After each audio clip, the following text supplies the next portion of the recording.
Thank you তোমাদের সবাইকে আমার জন্য এত বড় একটা কেক আনার জন্য। আমার কেকটা তো অনেক ছোট, জানি না মায়ের এটা পছন্দ হবে কি। আরে বাহ, এত বড় গিফট! রিয়া এখানে দাঁড়িয়ে ভাবতে থাকে ও মায়ের কাছে যাবে কিনা। আরে দেখো এ কাঠে চামচ দিয়ে খাচ্ছে।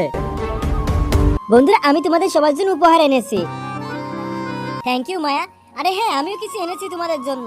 এটা হলো আমাদের গ্রামের কিউই ফল, খেয়ে দেখো কেমন লাগে। তুমিও নাও না, তোর ফল তোর কাছেই রাখ। গরিব কুতাকার, ভালো কিছু কিনা যোগ্যতা নেই, এসব কেন এনেছিস?